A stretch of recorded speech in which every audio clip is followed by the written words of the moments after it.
The book of Leviticus. We know you've been avoiding it because it's weird. So let's fix that. Now remember, the story of the Bible began with humans in God's presence, but they were banished because of their rebellion.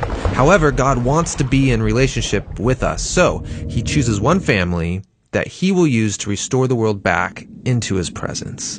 And so God's presence comes to dwell in a tent right in the middle of Israel. And that's great. But it creates a problem because it's so intense that Moses can't go in, and other priests who enter inappropriately, they die.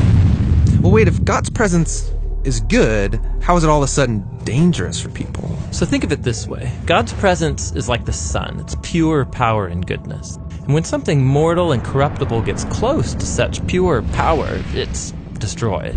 And so the word holiness is used in Leviticus to describe God's pure and powerful presence, which, like the sun, is both good and dangerous. So the point of Leviticus is to show how corrupt Israelites can live near God's goodness without being destroyed. Now, in the book, there are 3 ways for how this is all going to work out, and these are going to seem strange to you, but just hang in there with us. The first one is rituals. The second is this idea of the priesthood, and the third is a bunch of purity laws. Now, the book is broken up into 7 sections, and each solution is explored in 2 sections of the book. The rituals are here, the priests are here, and the purity laws go here. Now, the first solution, rituals, involves a lot of animal sacrifices.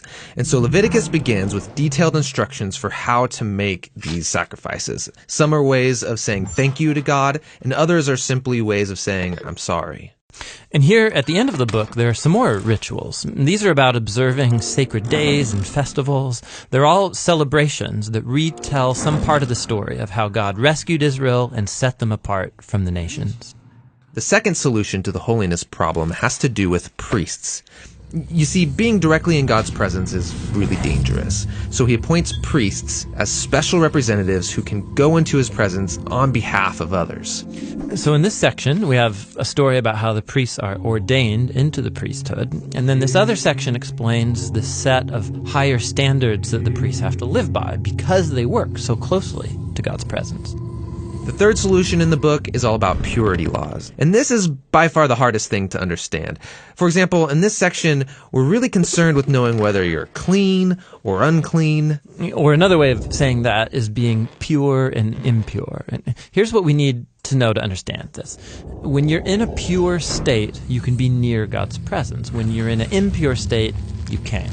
And so it was really important for Israelites to know what state they're in at any given moment. So the first thing we have is a list of pure and impure animals. Yeah, this list of animals is divided up by where they live. So on the land, in the sea, in the air. And the text is just not clear about why certain animals are impure or why touching or eating them makes you impure. What is clear, however, is that avoiding these creatures will set Israel apart, and it will remind them that God's own holiness should affect every part of their lives, including what they eat. After the food laws, we get a lot of random rules about things like skin disease, touching dead bodies, what to do with bodily fluids. But they're not random. All of these are things that the Israelites associated with life and death, which are sacred things because God is the author of life. Okay, but simply coming into contact with these things makes you impure? They do, but we have to keep in mind that it's not wrong or sinful to be ritually impure. You just wait a few days, take a bath, offer sacrifice, and you're pure again. What is inappropriate is entering into God's presence when you're in an impure state. Now, there's more purity laws over here in this section. Yeah, these focus on Israel's moral behavior. So these are laws about social justice, healthy relationships, having sexual integrity. Living by these laws will make Israel into a morally pure people who can live near God's presence. Those are the 3 solutions. Now, you've probably noticed that they surround the very center of this book.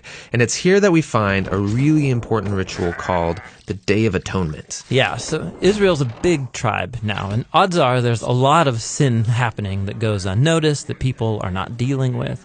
And so one time a year, the priests would take 2 goats, And one of those goats is killed, and its blood is carried right into God's presence where it symbolically covers or atones for Israel's sin. Yeah, that's kind of weird. Well, the meaning of the sacrifice, it's explained in the next chapter, where God says that the blood of a creature is its life. And so this goat's life is offered as a substitute. It's receiving God's punishment for Israel's sin so that the people don't have to. That leaves the second goat. Yeah, the priest puts his hands on it, and then he confesses all the sins of Israel. It's like he's placing the sins on the goat. And then that goat gets cast out forever into the wilderness. It's called the scapegoat. Yeah, I've heard that word before. Yeah, it's this very powerful image of how God is graciously removing Israel's sin. But let's be honest, sacrifices in general seem so barbaric. We have to remember that in the ancient world, sacrifices were the main way of buying favor from the gods. But the problem was that those same gods, they're unpredictable, they're fickle, you never know if they're going to ignore you or they're going to turn on you. And so it's in this cultural setting that we see Israel's God as totally different. He does get angry about human corruption, but it is never arbitrary. And he loves people. So he provides this clear way for Israel to know with confidence that they are forgiven and that despite their corruption, they are safe to live near his presence. And so that makes the book of Leviticus actually a revolutionary statement in its day. So that's Leviticus. But Israel's still at Mount Sinai in the middle of the wilderness. They need a place to live. Yes, the land God promised to Abraham. And so the journey to that land is what the next book of the Bible is all about.